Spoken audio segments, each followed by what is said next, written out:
First of all, I'm sorry not to be there in person. I really hope that, yeah, very soon I'll be able to see a lot of you again at a physical conference. But we'll do our best with technology. So, like Ohad said, my background is pretty mixed. The reason I got interested in automatic differentiation was primarily because I took on the task of implementing a new compiler for the STAM probabilistic programming language. And at the time, I felt like I knew what probabilistic programming was about. But then when I started implementing this compiler, I quickly realized that much of the efficient implementation of inference algorithms for probabilistic programs depends on a technique called automatic differentiation. It's a technique to calculate derivatives of functions. And I realized this technique is actually quite complicated and quite tricky, and I didn't understand it well enough. So that's why I started digging and talking to a lot of people. And I think I'm finally sort of at a point where I'm starting to get an understanding of the topic that I'm somewhat happy with. So my title really should have been some remarks about aspects of the mathematical foundations of automatic differentiation. I don't at all mean to suggest that I fully understand everything, but hopefully I'll be able to convey some useful intuitions and ideas in this tutorial. So first, let me give some motivation. Very simple motivation for automatic differentiation arises the moment you try to fit any sort of regression problem. Recording in progress. So this can be as simple as a linear regression, but generally it tends to be a more complicated regression problem that we see in practice, like a neural network regression. But the basic idea is you have some data points, right? You see them here, you have some data points, and you want to fit some curve through the data to extrapolate or interpolate beyond the data. Right, and the way that we typically do that is we write down some cost function that measures how well this regression function fits our data.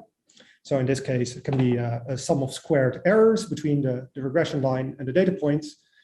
And then we try to minimize that cost function by sort of tuning the parameters of this regression function.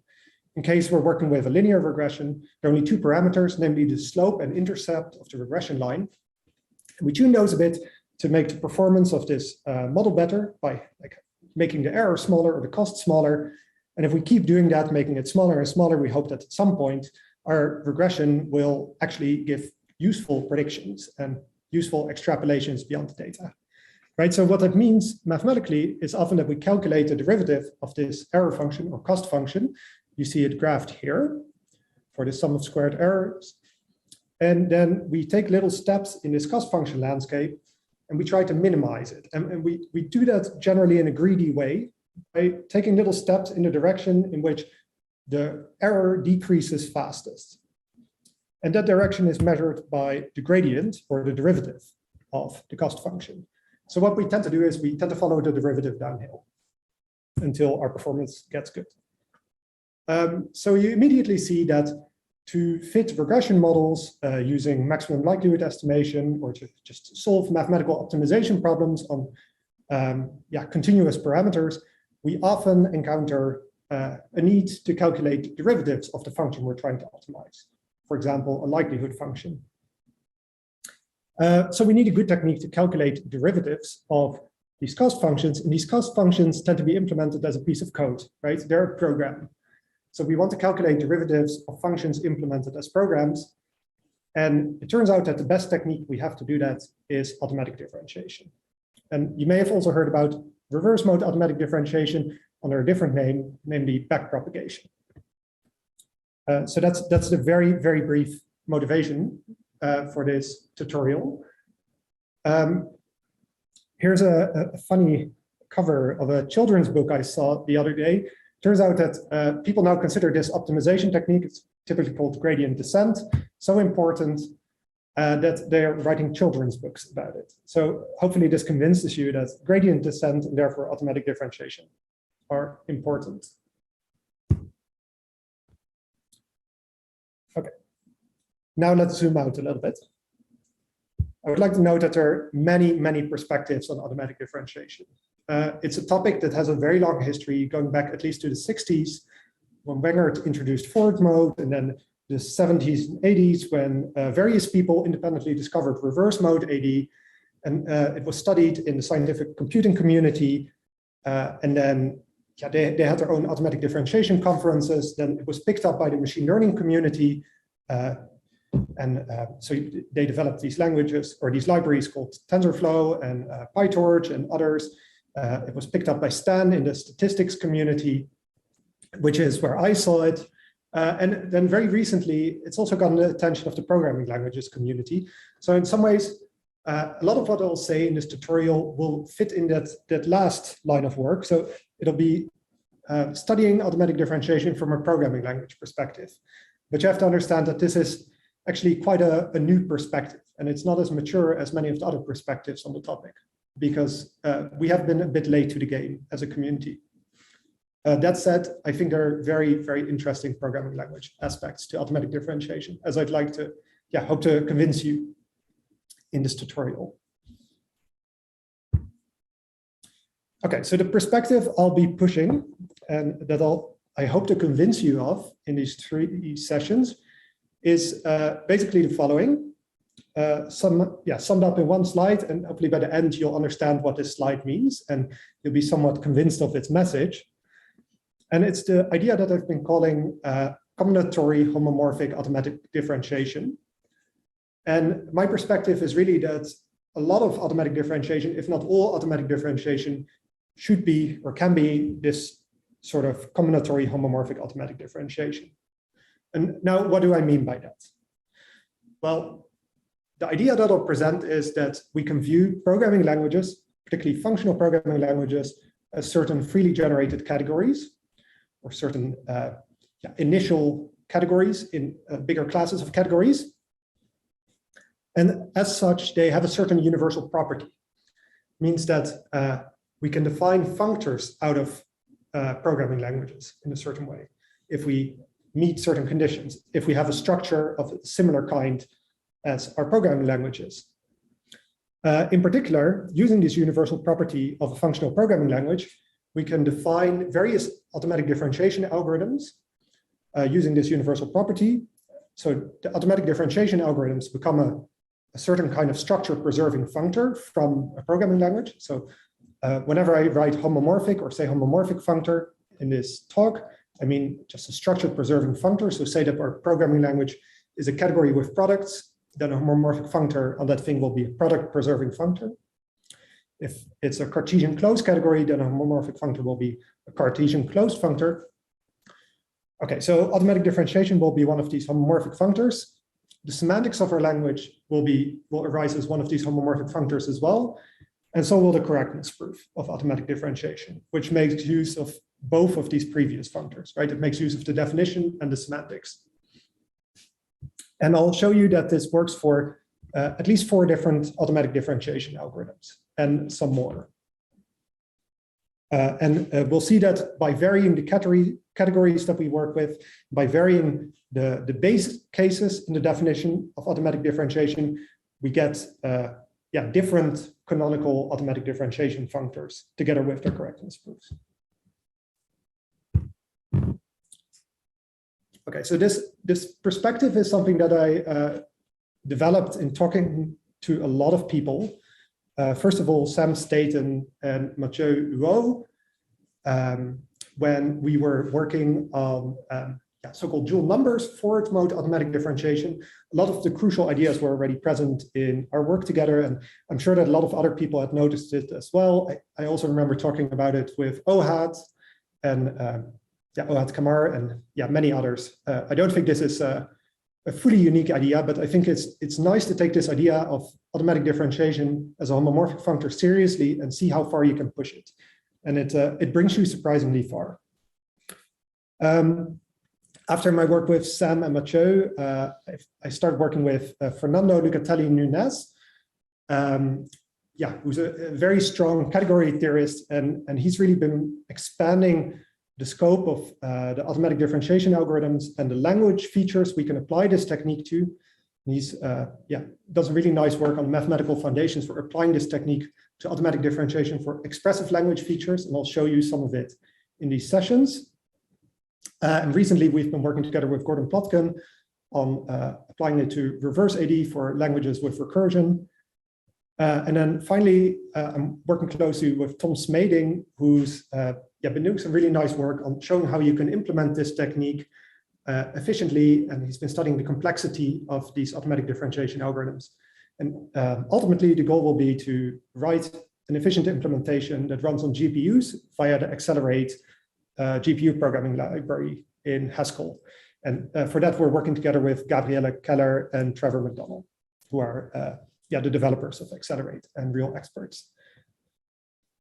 But like I said, I've been working with many more people on this, and I hope you don't feel left out if some of your ideas are in this talk as well. Give a shout. So some of the topics we'll cover in this tutorial will range from very basic topics like why we should care about automatic differentiation and basic automatic differentiation algorithms to a more categorical story that will be the meat of this tutorial. So that will be the story about programming languages as free categories and automatic differentiation as structure preserving or homomorphic functors, and some correctness proofs via logical relations arguments. And then finally, we'll talk about some practical considerations like how you implement this efficiently and how you generalize it beyond AD, because a lot of the ideas that are present here aren't specific to automatic differentiation at all. So let's dive a bit deeper. Why do we really want to compute derivatives? I've given you one example of regressions. And that example was an optimization problem, right? Say that we want to solve an optimization problem on a continuous space. Then often we use some greedy algorithm that takes steps downhill in the steepest direction measured by the gradient. So that leads to a sort of gradient descent optimization algorithm. And we have many variants of that, right? We have Adam grad, and variants that take momentum into account. We have higher order optimization algorithms like Newtonian methods, quasi-Newtonian methods. But what they all have in common, other than that they're very successful in practice, is that they all depend on a calculation of derivatives of the function we're trying to optimize, right? Another context that is quite different, where we turn out to need automatic differentiation, and this is the context in which I first encountered it, and that's a context that we see a lot in probabilistic programming, is when we want to do Bayesian inference, right? It turns out that to calculate a posterior distribution for a model that has continuous parameters, some of the best techniques we know to solve the complicated integral that you need to solve, the Markov integration problem that we need to solve, turn out to use derivatives. So that's a bit surprising that sometimes you need to differentiate in order to be able to integrate a function. I'm thinking in particular of techniques like Hamiltonian Monte Carlo and automatic differentiation and variational inference and its variants. And recently, even a very successful Bayesian inference algorithm for discrete parameters uses gradients, and it's called Gibbs with gradients. I don't know if you've seen it, but it's an algorithm I'm very interested in. And then finally, often you're in a situation where you want to solve systems of nonlinear equations, and we often do this with Newton-Trilov methods, which also use derivatives. So we've seen that optimization shows up in, machine learning contexts where we're fitting neural networks, for example, but it also shows up in statistics if we want to do maximum likelihood estimation, and in many more contexts. Solving Markov integration problems shows up in Bayesian inference, of course. So in applied statistics and probabilistic machine learning. So here you're seeing a graph of a recent coronavirus model. It's the official British government model for coronavirus forecasting, and it uses Stan under the hood. So people do actually use Bayesian inference and therefore automatic differentiation in practice at the moment to solve important societal challenges. And then finally, these systems of nonlinear equations that we often want to solve, for example, can arise from discretizations from partial differential equations that come from physics that we want to solve, that we then turn into systems of algebraic equations using, for example, finite volume methods or finite element methods. I wonder if there are any more use cases of derivatives that you, as an audience, have in mind for being interested in automatic differentiation. If there are any more, maybe you can write them in the chat or shout out. But yeah, I'm always interested to hear what people use them for. I see that Alex Liu suggests in the chat a change of variable calculations, reversible jump MCMC corrections. Yeah, yeah. So yeah, maybe you can, if you have a reference for that, maybe you can also post it in the chat. I'd be very interested to see it. But I think the story is that whenever you have a piece of code that implements a function and you want to efficiently calculate the derivative of that piece of code without handwriting code for the derivative each time you change the function, but you automatically want to generate code that calculates the derivative, automatic differentiation might be a good technique to use. Okay. So let's zoom in a bit more on what it means to calculate a derivative, now that we hopefully care about calculating derivatives. So there are some different perspectives on what it means to be a derivative, right? If you've taken some different math classes, maybe all your math classes introduced the derivative in a different way. And it turns out that many of these perspectives are equivalent, but not quite the same, and they tend to be equivalent in finite dimension at least, and sometimes in more general settings, they start to diverge. But for our purposes, as long as we're calculating derivatives of vectors, real numbers, we can use any of these three perspectives, right? So one perspective that we learn about early on when we're taught about derivatives is a sort of geometric perspective. So I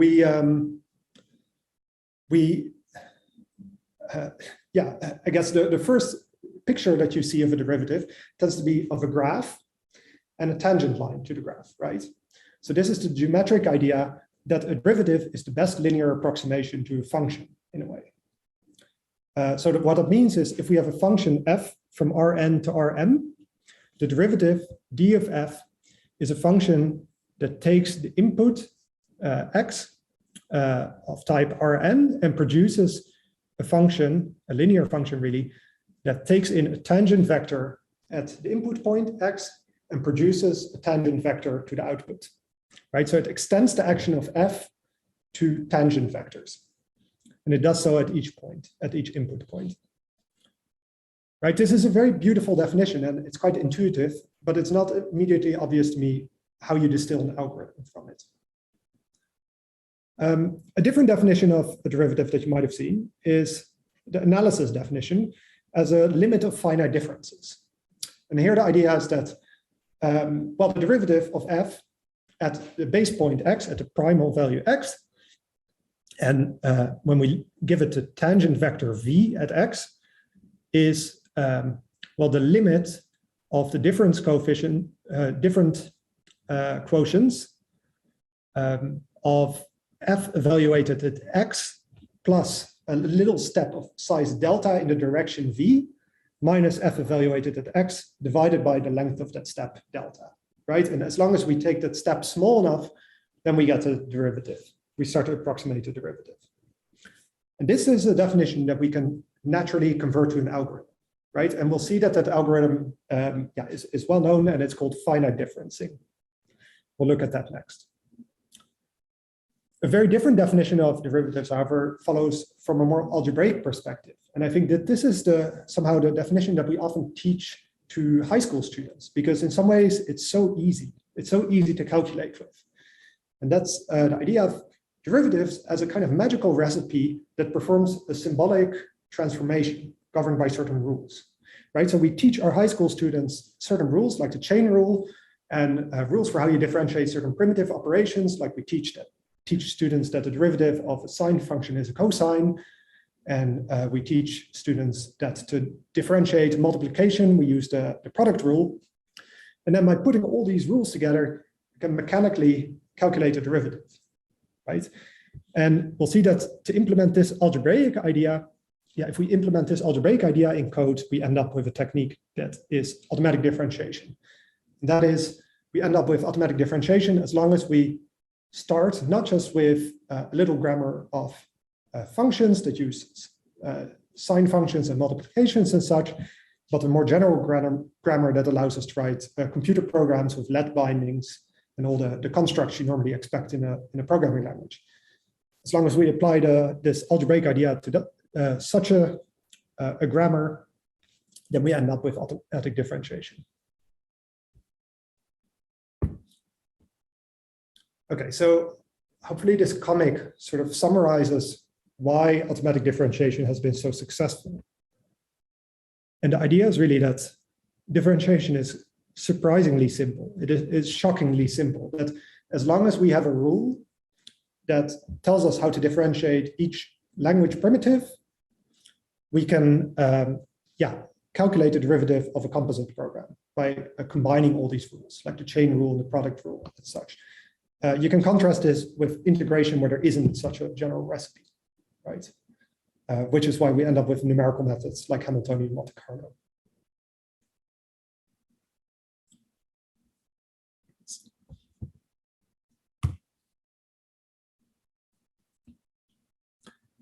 Okay, so we might have different techniques for calculating derivatives.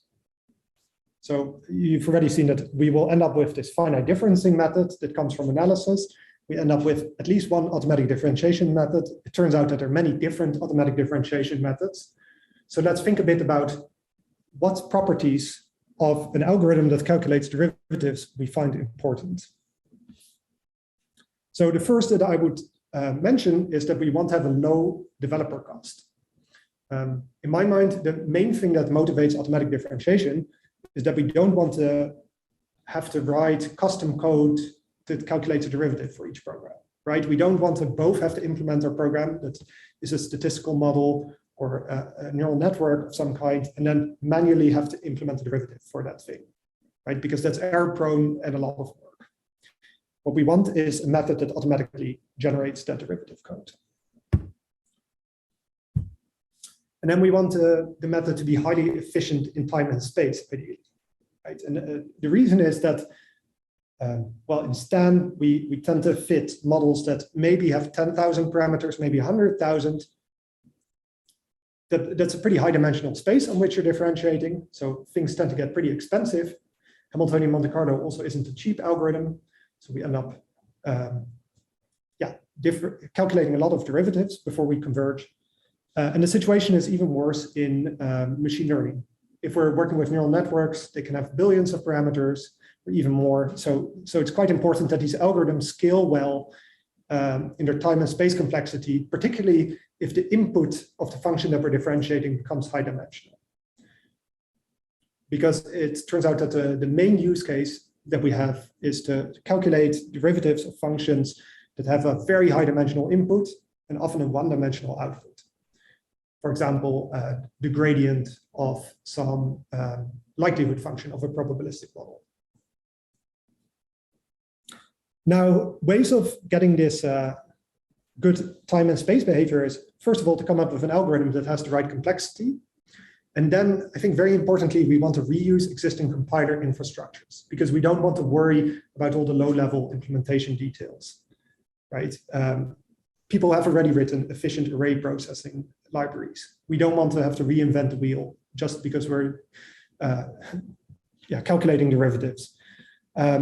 Ideally, we'd also like to avoid interpreter overhead where possible. So we want to do as much of the differentiation at compile time as possible and expose as much of the code as we can to the compiler that can then optimize it. This interpreter overhead, it's debatable whether it's super relevant or not. Some methods for AD, as we'll see, require an interpreter, others don't. I think it's an open problem. It's to be seen whether the methods that don't depend on an interpreter are going to vastly outperform the ones that do need an interpreter. But ideally, if we don't need one, I would like to avoid one. Then we want to exploit parallelism, hopefully. The reason, again, is that the models that we often want to differentiate, particularly in machine learning, tend to be big regression models that have big matrix multiplications in them, or Cholesky factorizations, or big operations that we can parallelize. And if we have that parallelism in our source program that just calculates the value of the error function or the value of the likelihood function of the probabilistic model, then we'd ideally like to keep that parallelism in our calculation of the derivative, because the calculation of the derivative is going to be more expensive even than the calculation of the primal values of the program. And to be able to exploit that parallelism, I would like to focus on techniques that generate purely functional code. And there are other techniques that are very interesting as well and successful that don't just generate purely functional code, like the demystifying differentiable programming paper by Wang et al. Yeah, in this session, I will focus on purely functional techniques for this reason. Then I care about having a calculation that is correct. Either we know it's correct because we can prove it's correct, or we can test it, and ideally both. And again, that's easier if we have purely functional code. Then we care about numerical stability.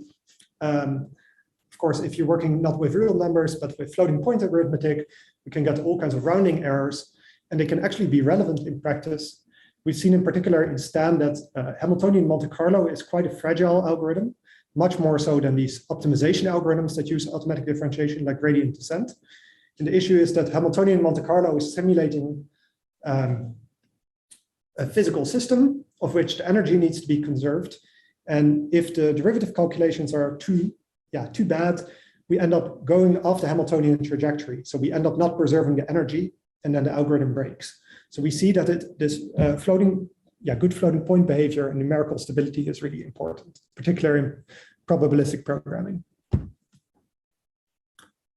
Then we want the algorithm to be extensible to new features, modular.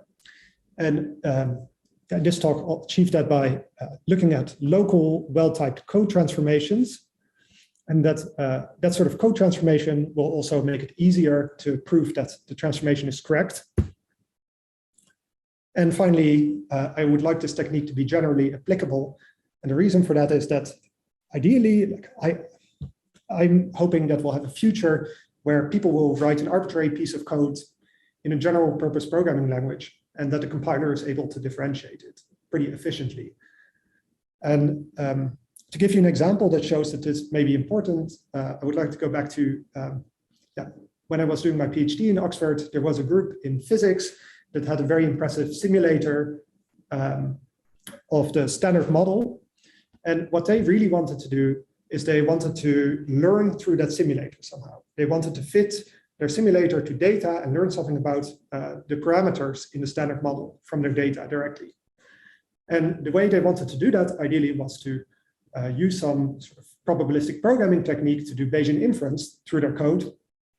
And it was totally infeasible at the time using most methods because we couldn't differentiate through that code. So it would have been very nice if their simulator hadn't been written in C++, but had been written in a language that people could actually differentiate through. And even though they didn't have automatic differentiation in mind when they originally wrote that code, they later changed their minds and realized that they would quite like to differentiate through it. So this is why I would like the technique to be generally applicable.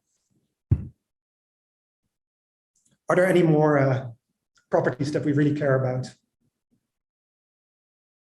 If so, feel free to post them in the chat or call them out, but have a think for yourself about, what properties do we really care about when we calculate derivatives?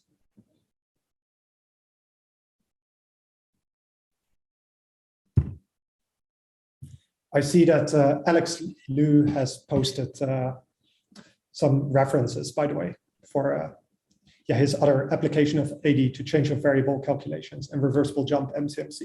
So if you're interested, you can find those in the chat.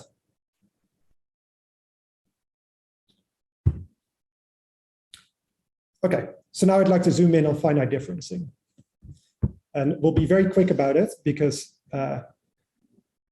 we'll see that it's not a very suitable technique for calculating derivatives generally. So finite differencing was this differentiation algorithm that didn't come from algebra, but from analysis, right? And the idea is, I've written here in some kind of pseudocode, sort of pseudo Haskell. You should read this as a differentiation is a function that takes a function from A to B, where A and B are sort of vector spaces, things on which we can add and do scalar multiplication. And it produces a function from A to B, where the first A you should think about as a primal input to A, so just a regular function input. The second A you should think about as a tangent vector at the input. Right, and the derivative of f at point x, evaluated on tangent vector v, is obtained as this difference quotient for some small number delta. Right, and as long as we take delta small enough, the idea is this should be close to the derivative. Now, does anyone see any problems with this technique? Maybe have a think about why you might not want to do this.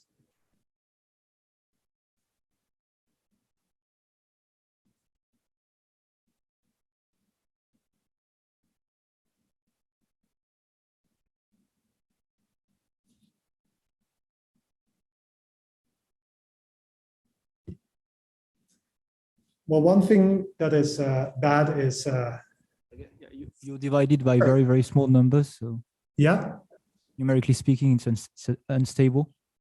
Yeah, and why is it unstable?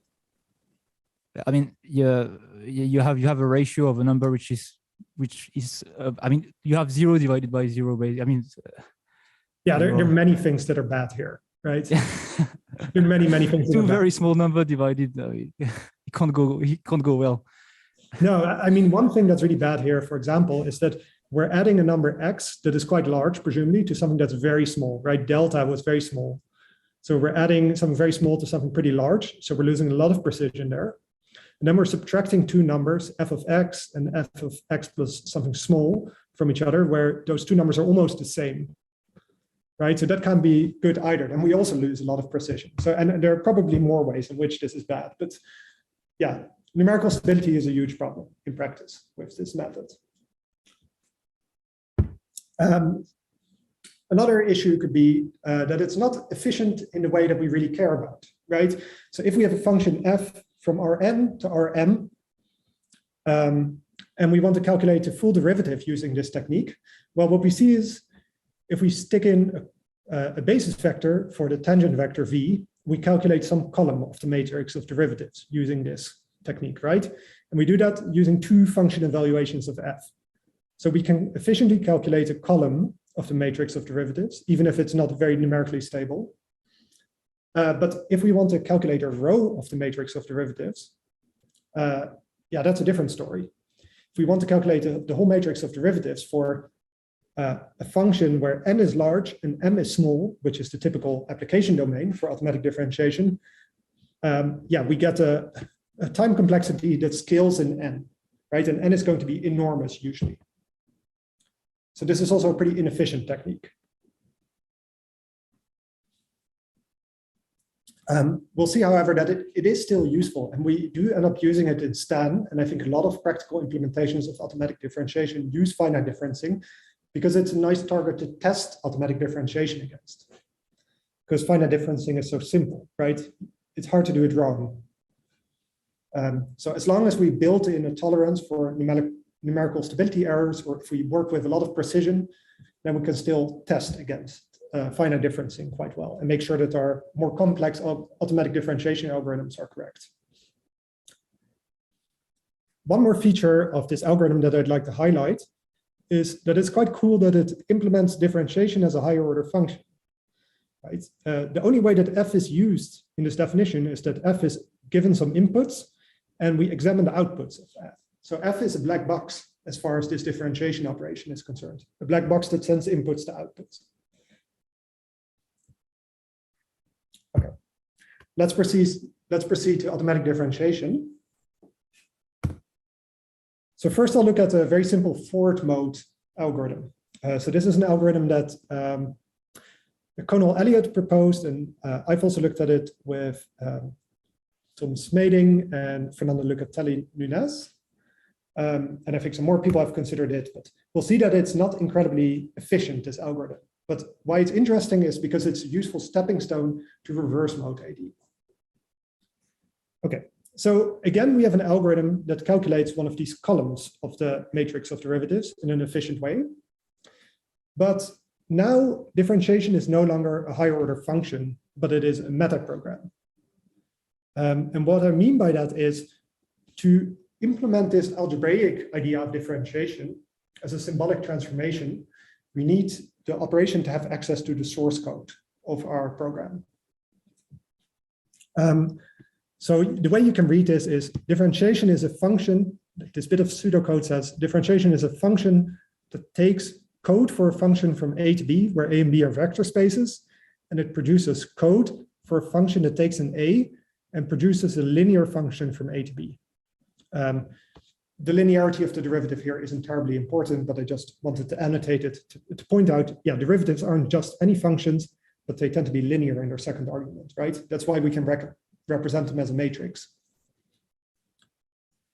And now the way we proceed to implement this basic automatic differentiation algorithm is just by implementing all the standard high school recipes, right? We say that the derivative of a composition is governed by the chain rule. So the derivative of f and g is a function that takes a primal value x and a tangent vector v, and it first evaluates the derivative of g at x on v, and then it evaluates the derivative of f at g of x on the result, right? And similarly, the derivative of the sine function is just a function that sends an x and the tangent vector v to the cosine of x multiplied by the tangent vector v. And the tangent vector v in this case is going to be one-dimensional because sine is a function from R to R.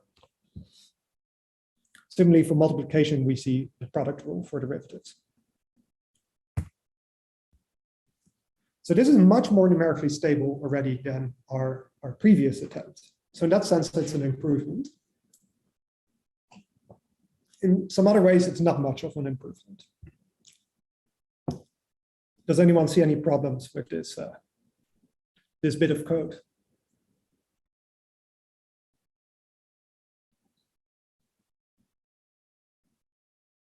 Prakash says it's restricted to known functions. You've got an awful lot of cases in there. What are you saying? You've got a lot of cases going on. Yeah. No, that's true. And that's very annoying, but that turns out to be fundamental to automatic differentiation. It's a lot of work to develop automatic differentiation libraries. And that's, I think, part of the reason that some of the very successful ones have been developed as big open source collaborations, right? That where everyone who needs a new function can add the derivatives of that primitive function. But yeah, you need a case for each primitive operation. And like Prakash said, that means that we can only differentiate known functions. And this is true for all automatic differentiation libraries. Any more problems? What do you do with higher order code? Higher order code. Abstraction. Oh yeah. Higher order code we're not dealing with yet, but it turns out that we can deal with it, and we'll look at that later. But yeah, it's not so obvious what to do with higher order code, right? Because the way I came up with this was just to implement all the things we teach our high school students about derivatives, right? And we don't teach them about differentiating higher order functions. Yeah, absolutely. And Xavier Rival was saying we have high cost with large products, so an exponential blow up. Yeah, that's particularly true if the domain of the function is high dimensional, right? Because this code is going to calculate a column of the matrix of derivatives in a relatively efficient way, but yeah, you need to evaluate it once to get each column, right? So if you want to calculate a row of the matrix of derivatives, that's not very good with this technique. But there's one more problem that I see in this code, and that is that in the chain rule, we see that to calculate the derivative of f composed with g, we don't just need the derivative of g, but we also need g itself, the function value of g itself. So this code can be made more efficient by pairing up the function value of g with its derivative value. And often we see that there are shared subcomputations between the function value of g and the derivative value of g. So we don't just want to pair them up, we also want to use let bindings to share the common subcomputations between g and its derivative. Okay, so if we do that, we end up with this bit of code. The types have now changed a little bit. So you'll see that we now have an operation that takes a function from A to B, where A and B are vector spaces. So it takes the code for a function from A to B, and it produces the code for a function that takes an x of type A. So this is a function value of type A. So we call that a primal value of type A, usually in automatic differentiation. And it produces a pair of a function value of type B, which is going to be just the value of the original program, together with a linear function that takes a tangent vector at A and produces a tangent vector at B. Right, so now with these new types, we can again write down the chain rule in this new form, and we can write down the derivatives of primitive operations. So for example, the derivative of multiplication, or let's take sine. The derivative of sine is a function that takes an x, produces sine of x, or the function value, together with a function that sends a tangent vector v to multiplying with cosine of x. Okay, so now it can be a little exercise for you to do at home or in your break to see whether you can naturally write down how this code would extend to differentiating tuples and let bindings, and make sure when you do that you preserve sharing, right? So as long as you see that this is what the types have to be, there's basically only one thing you can do to calculate these derivatives. And you'll see that it's not that hard. Yeah, the answer will be in the slides that I'll send around. I won't say much about it now, but what you end up with is a technique that's actually reasonably okay for calculating derivatives of functions from Rn to Rm, where the dimension of the codomain is large and the dimension of the domain is small. The reason is that this technique calculates a derivative. It calculates a column of the matrix of derivatives with ON. It calculates the full matrix of derivative with an ON time complexity overhead over the original function. So it calculates a column in the same time complexity as the original program. And what we'll see, though, is that this technique has a bit of an unnecessary space overhead that we can get rid of. And the reason is that we are storing all the intermediate values of the original computation. And we're going to use them later then to calculate derivatives. And it turns out that we don't need to store all of these intermediate values. And there's a nice trick called the dual numbers trick that we can use to make the space complexity of this algorithm a bit better. One more property I'd like to note is that this algorithm is actually somewhat friendly to your compiler. You can integrate it in your compiler because it is not going to spit out enormous amounts of code. Because you see that the derivative of each subterm occurs exactly once in the code for the derivative of the bigger term. And because of that, we'll see that the code that it generates is proportional in size to the code size of the original program. So you're not going to generate enormous amounts of code. Here's a little example program on which we can see a bit better what this technique really does. So we have a program that takes a single real number as an input and calculates 3 real numbers. So you can think of these real numbers as implemented as floating point. And I've taken a very simple program to make very clear what this technique does. It's just a bunch of let bindings that each do one operation in a row. So we calculate y by multiplying x by 2, and then we calculate z by multiplying x with y. W is cosine of z, and then we return a triple. Right, so what a forward AD transform program then looks like is it's a function that takes an x that's a single real number, and it produces a pair of 3 real numbers. So this is going to be the function value of the original program, together with a forward propagator that calculates the derivative, or calculates a column of the matrix of derivatives, right? So it takes a tangent vector at the reals, so that's a single real number, and it produces a tangent vector to the output, so 3 real numbers. And what we see is that if you do a little bit of syntactic simplification, the algorithm I just wrote down generates this code. So it just runs the original code first. We tend to call this the primal pass in the automatic differentiation literature, you see that this is really identical to the original program. And then it returns a pair of the return value of the original program together with a function, a linear function in this case, that takes an x prime, so this is a tangent vector to the input, and then it goes through the program again in the same order, but now it replaces each operation, each primitive operation, with its derivative, and it composes them using the chain rule, right? So we see that z is computed from x and y using a product.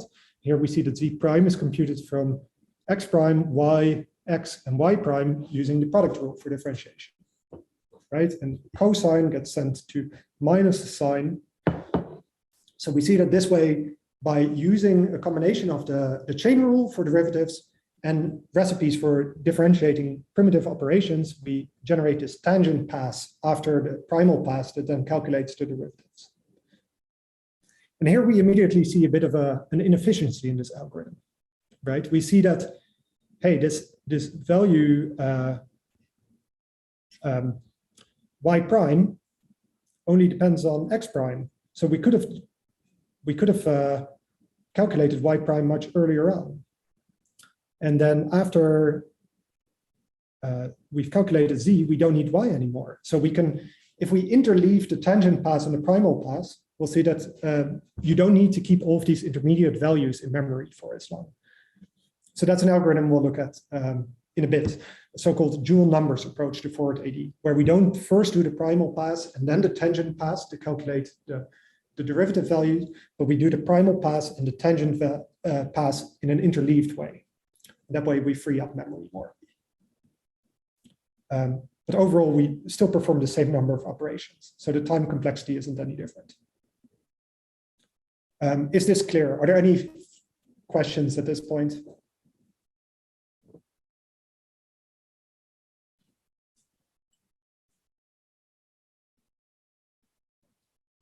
No? So I have one, maybe? Yeah. So some of these transformations are very standard in compilers, right? It's kind of detecting the information flow and removing it.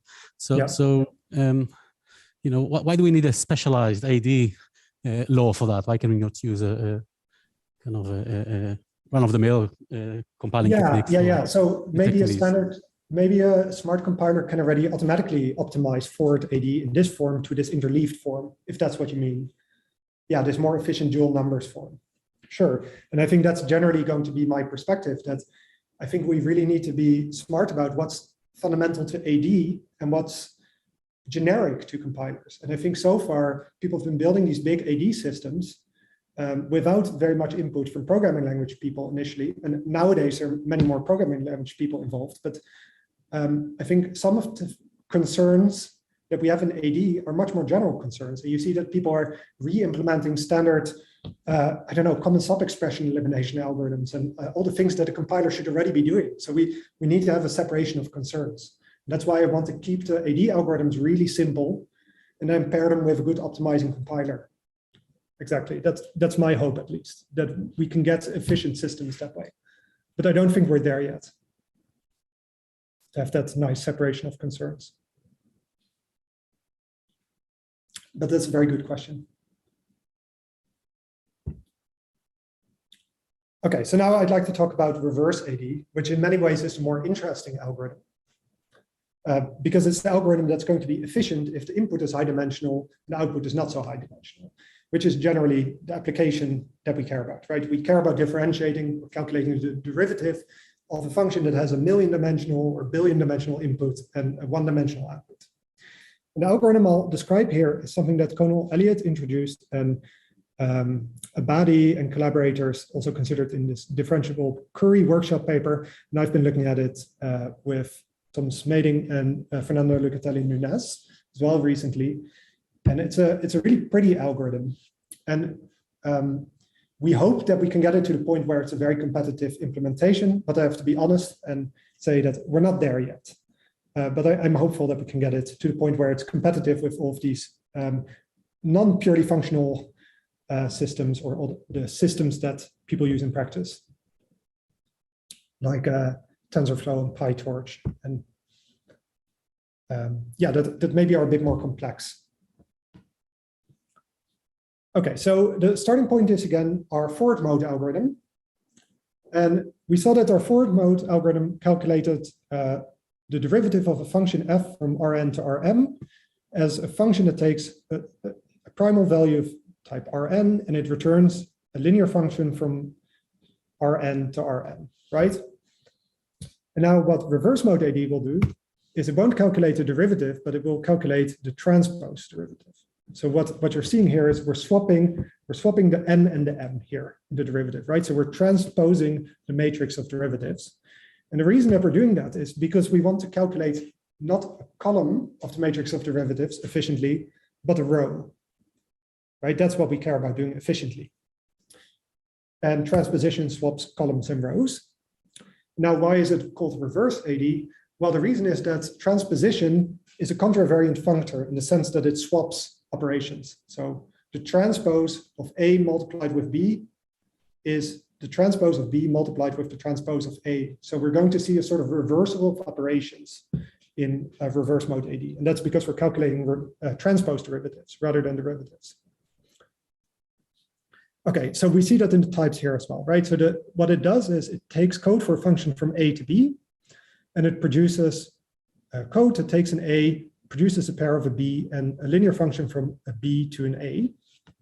And now we see that the chain rule has swapped in order, right? So we see that to calculate the derivative of f and g, we now need to first apply the derivative of f and then the derivative of g, right? So you can compare this to the forward mode code. So the f and the g have swapped. Not much else has happened. The other thing I'd like to note is that the derivative of addition now isn't addition anymore, but it is pairing. So the other thing that happens if you look at a matrix that adds two things, that's a row matrix that has two ones in it. If we transpose that, we get a column matrix with two ones in it, and that's the diagonal. It's something that duplicates something. So the derivative of addition is duplication.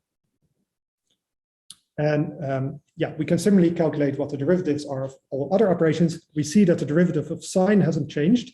And that is because sine is a one-dimensional operation. It goes from R to R. The transpose of a 1-by-1 matrix is itself.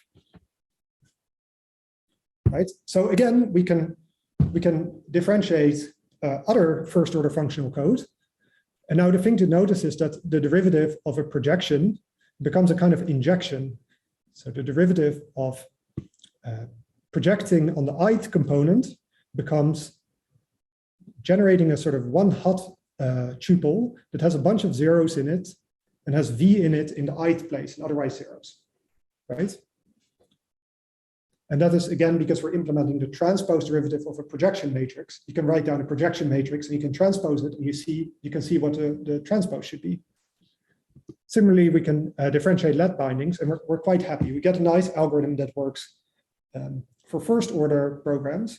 And this is, yeah, this is what Conal Elliott did really, except now I've written it down in terms of a lambda calculus instead of sort of categorical combinators like he did. Okay, so the complexity of this algorithm is much more similar to what we want. So it efficiently calculates a row of the matrix of derivatives rather than a column. So it has an OM time complexity overhead to calculate the full derivative of a function from Rn to Rm, which is good if n is 1 and n is a billion. And for the space complexity, yeah, we again need to store all the intermediate values of f, right? For the same reason as we did in forward AD. And again, it generates a code that's linear in size as the original code. So I think I'll stop by showing what it does on a little example program. So this program performs a bunch of operations in row again. And now what you'll see for the code that this reverse AD algorithm generates is that it first runs the original program in the same order. And then what it does is it goes through the program in reverse order to calculate the derivative, right? So we ended by computing v from u1 and u2. And then we start the reverse pass to calculate the cotangents, so to calculate the action of the transpose derivative by first calculating the cotangent vector at u2, so u2 prime from the cotangent vector at v, and then we do, and we go through the program in reverse, really. And we see that at each step, we apply the chain rule and we replace a primitive operation with its transpose derivative. And then the final thing I'd like to note is we have a bunch of duplication happening in the original program. So we see that x4 is used twice. For example, it's used once to calculate y, and it's used once to calculate w. And we see that this duplication gets translated into addition of the cotangents, right? So we add the contribution of y to the cotangent at x4 and the contribution from w, right? Similarly, we add the contributions of w to u1 and u2. Where do we do that? Here, right? So we see that duplication becomes addition. So we're sort of mirroring the comonoid structure of duplication and dereliction to become zero and addition commutative monoid structure on our types of cotangents. I'd like to end here for today, and we'll look at more of the categorical aspects in the next two sessions. Are there any questions so far? I have a question. Mm-hmm. So I'm surrounded by machine learning people at my home, Mm-hmm. and they're always throwing new buzzwords at me. Mm-hmm. So a lot of people talk about backpropagation, which Yeah. I've understood as just being chain rule, you know, a nice algorithm based on the chain rule. I'm trying to see the difference between reverse AD and backpropagation. Oh, there's no difference. There's no difference. They're the same. Machine learning people tend to call it backpropagation. Okay, thank You can you. also call forward AD forward propagation.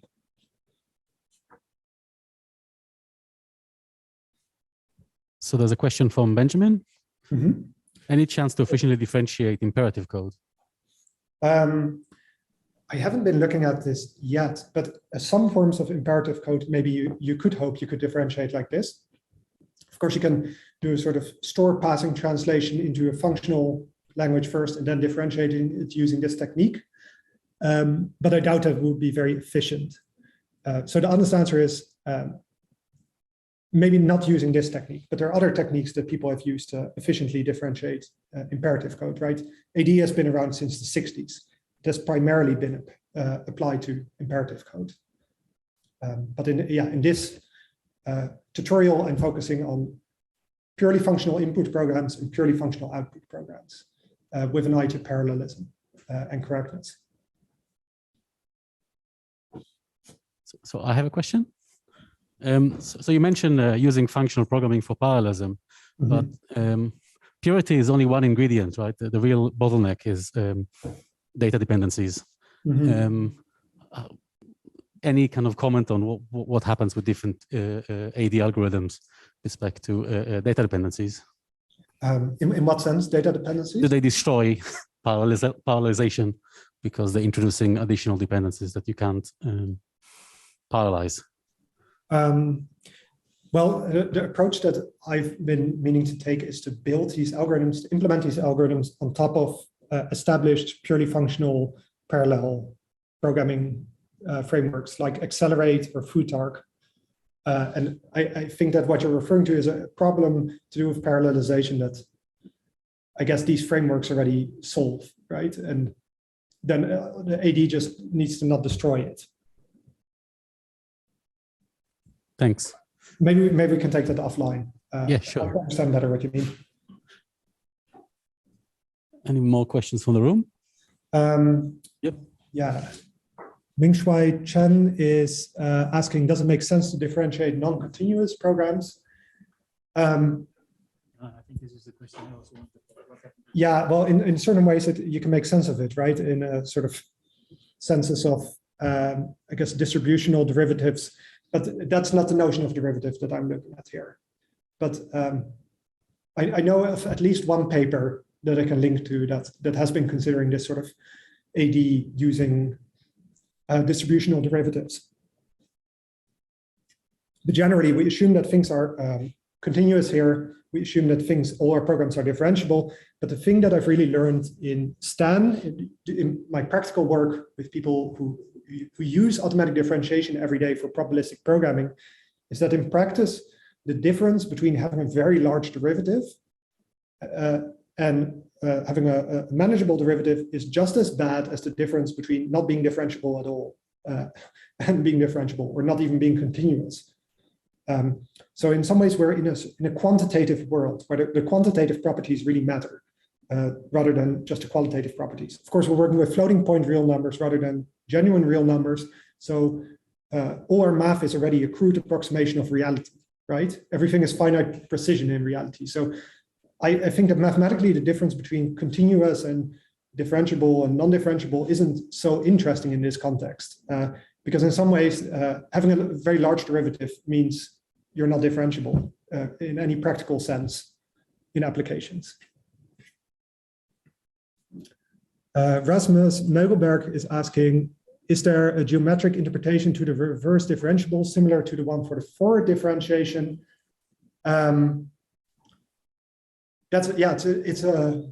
It's less intuitive maybe, but it's an operation that is the best extension of a function to cotangent vectors to propagate them backwards. Maybe I can send you a reference to make that more clear. But we'll look more at the mathematics behind this in the next session, both geometry and category theory. Okay, so let's thank Matthijs again.